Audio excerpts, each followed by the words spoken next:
So Vivek Ramaswamy went on the Young Turks, and he had an interview with Cenk and Anna. By the way, Cenk is going to be on Crystal Kyle and Friends this week to talk about his presidential run, so I hope everybody checks that out. You can sign up on Substack below for that, by the way. You can sign up for free to get the audio podcast version a day later, or you can sign up for $5 a month to get the video the day of, which should be Friday. Anyway, so I watched the whole interview. This is the spiciest part, and I wanted to show you this. So Vivek has sort of staked his claim as, I am the most pro-Trump candidate running against Trump. And he gets called out on that here, right? And they get into a long debate about Trump's crimes, and we'll listen to it. I mean, look, my general takeaway is not going to surprise you all. He strikes me as incredibly weaselly on this issue. Let's watch. One direction or the other, that's wrong. Do you believe it's a good precedent to implement a slate of fake electors to overturn the results of our democratic process and go against the will of the American voters? So look, I think that there were serious issues that need to be discussed relating to election integrity. However, I would not have made those same judgments that Donald Trump did. This, though, belongs to the voters. This is a judgment for the voters of this country, not a judgment for a justice system that lands people in prison as its ultimate goal, especially political opponents. I just think that's bad for the United States of America. Okay. So leave it to the voters. Trust the voters to make the decision of who governs, instead of trying to take it out of the voters' hands. And I don't think that should be a controversial idea. Yeah, it's definitely controversial, because what you're saying is leaving it to the voters is controversial. No, not that. Hold on. When the not former president broke laws, including going against the will of the American voters by implementing a slate of fake electors, which were noted as such in memos passed around within the Trump campaign. They were referred to as fake and fraudulent electors by Trump's co-conspirators. That is part of the evidence. Another piece of evidence that I think is compelling, to say the least, is that they had fake electors in the state of New Mexico, which had absolutely no pending litigation in regard to election fraud. We have a court legal system, and if you want to go into the details of this, the First Amendment absolutely protects, and courts have held this for a long time, dating back to a case called Alvarez, I think it was in 2012, that political officials, including candidates for election, unfortunately, like it or not, have the First Amendment right not to tell the truth. Look, did he lie? Yeah, but like, what's the matter with lying, bro? No, look, he's 100% wrong on this. Not only is Anna right that they refer to it as fake and fraudulent electors, also, they had a situation where the secretaries of state and the governors in these various states had already verified that Biden won. Look, you want to do your little fake elector slate game? Okay, it's technically legal if you set it up and do it before the verification process by the secretaries of state and the governors. Okay? That would be okay. That would be okay. But they didn't do that. It was after Biden was already verified as the winner, based on the vote counting, based on, not just the vote counting, but there were recounts in some places, and Biden still won. In Arizona, they had a whole audit, and he won by more than we even thought he won by on election day. But after that process was done, if you're doing slates of, quote, fake electors and, quote, fraudulent electors, and doing, quote, an illegal vote counting scheme, their words, not mine, their words, well then, as Jack Smith points out, you are effectively defrauding the United States of America. Because this isn't true, we can prove it's not true, and you're proceeding like you won anyway, and that's against the law. It is effectively trying to do a coup. And he just swats it all aside. Even the idea like, you're just asserting he committed a crime. There are 91 criminal charges, my guy. 91. I agree with the Mark Levin point. Mark Levin, who's a right-wing hack, he comes out and says, look, if they even get him on one of these, it's a wrap. Is it your contention all 91 are a witch hunt? All 91 are fake news? We already know in the civil case in New York, he's already been found liable of fraud. It's already been proven he lied. He did insurance fraud and bank fraud and tax fraud and lied about how much his properties are worth. He lied on the low end to pay low taxes. He lied on the high end when he tried to sell it or get favorable terms from a bank for a loan. We already know all that. That's already proven. And he's just, oh God, he's such a Trump ball coddler. Anna's 100% right about this. Their own words is, this is a fake elector scheme. This is a fraudulent elector scheme. We are doing an illegal vote counting scheme. That's their own words. They said, hey dog, you might want to change the terminology here because we're incriminating ourselves in these emails. It's not something that we should necessarily... So Donald Trump was lying. So Donald Trump was lying. That's for the courts to decide. But what I'm so telling then he you guys should be is tried. If it's for the courts to decide, and we live in a country of laws, and he's being charged with a very important criminal act, why do you get to decide instead of the court system and say, oh, just let him off? Who cares what that is? Because nobody. They have him in a logic chokehold right now. It's been charged under the same set of facts. Because nobody ever did that before. I think Cenk's gonna go say, like, nobody tried to do a coup. So of course it's a novel application of the law. Yeah, because it was a novel crime. Oh my God, their counter arguments are so bad. They're so bad. The Trump sycophants, their arguments are horrendous. Do a coup against America with a fake elector scheme. Do you know a second person who's ever been accused of that?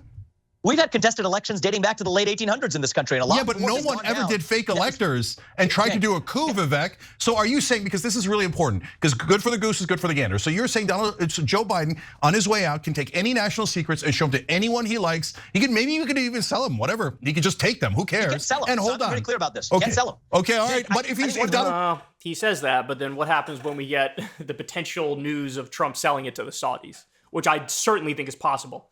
That's speculation. There's no evidence of it yet. But the Jared Kushner deal where Jared Kushner got $2 billion, what did the Saudis get in return? Well, according to some reporting, he was showing them classified information. With Trump, he's now taking tens of millions or even hundreds of millions of dollars from the Saudis to have the Live Golf Tour events at a bunch of his courses. What do they get in return for that? So, they can't sell them. I guarantee you if news comes out that Trump was selling it, he'll call it fake news. Was selling them? Are we allowed to try him then? Or do we just have to let him go no matter what he's charged with? We're going to be on for most of an hour, so I think it's just important for you to understand something about me. I care about the details. Facts actually matter. I don't care. No, you don't. No, you don't. You care about your narrative. You are a narrative humper. You will never just concede if you've already decided it's a conviction of yours. It's like a religious fundamentalist belief. I'm going to defend Trump. So you're working backwards from that conclusion. Don't act like, oh, it's all about the facts. My ass cheeks. You think all 91 charges are bogus? Jesus Christ. You care about the details as well. And you just implemented a law having to do with political speech of a president and extended it to the actions of the president. If the actions of the president are criminal, he should be held to the same. Excuse me, I'm still speaking. Can you please let me finish my statement? Okay? If the actions of the president happen to be illegal actions, especially in the context of our democratic process, you genuinely believe that that individual should not be held accountable for what he engaged in. You think that any former sitting president of the United States can attempt to steal elections, can attempt to implement fake electors and go against the will of the American people. Is that what you're arguing here? And I just want to address you correctly. What's your name?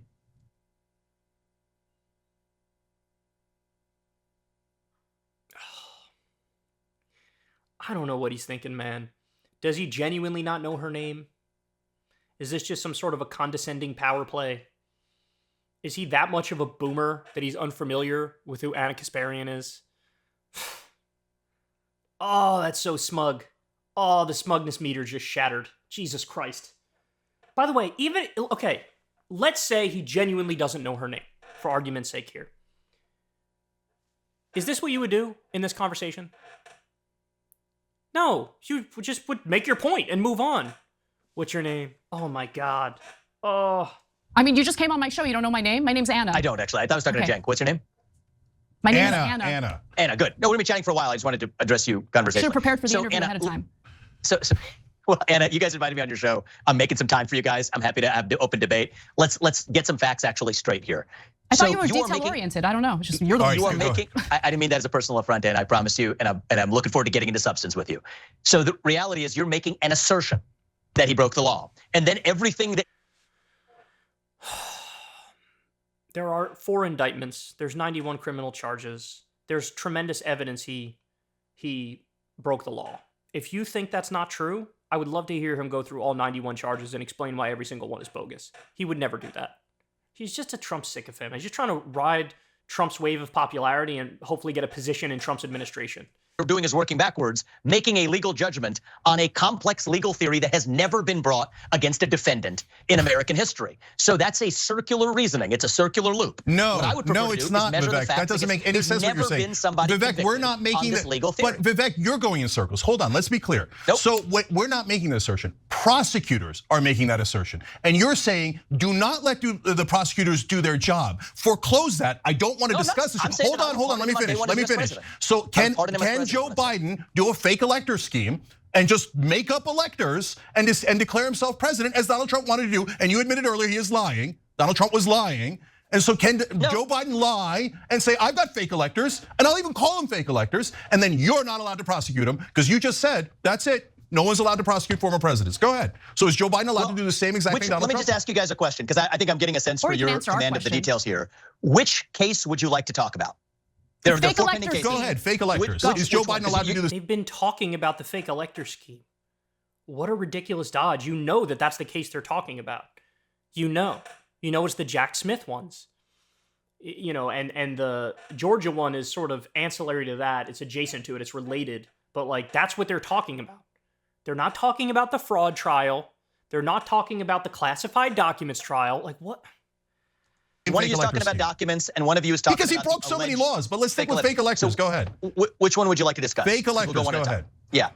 So there is no crime here that can be charged. That's the answer. There's no relevant crime. Now, can voters take this into account when determining who their next president is? Absolutely.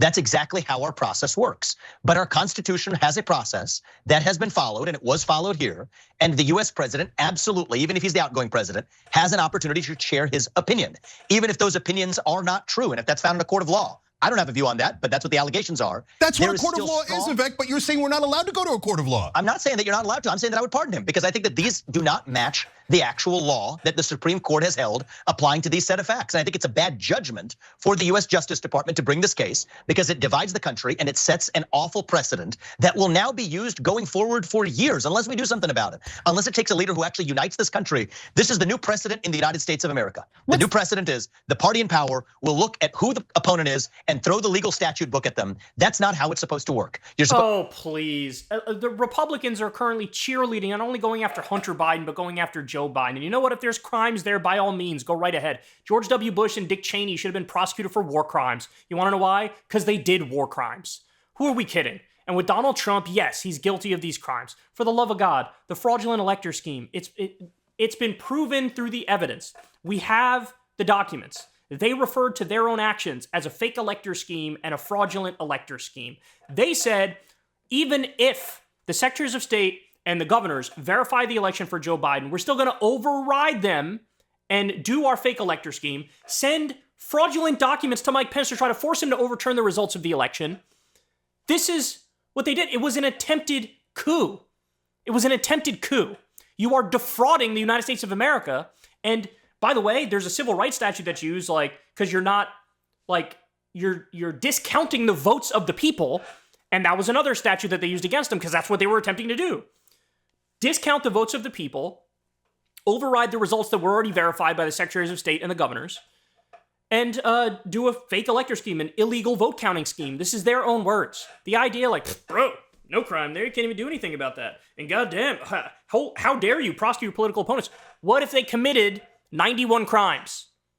And you have no problem saying this stuff, going after Democrats. But when it's Trump and it's a Republican, he's playing defense. All right, look, bottom line, embarrassing, pathetic, sad. It got heated there, but I understand the frustration of Cenk and Anna because he's so slippery. And he pretends like I'm going to give you the facts and the details as he doesn't address any of the facts or the details. Hey, y'all, do me a favor and like and subscribe. It helps out big time in the algorithm. Click the bell as well for notifications when videos drop. And watch that video on screen right now. You know you want to.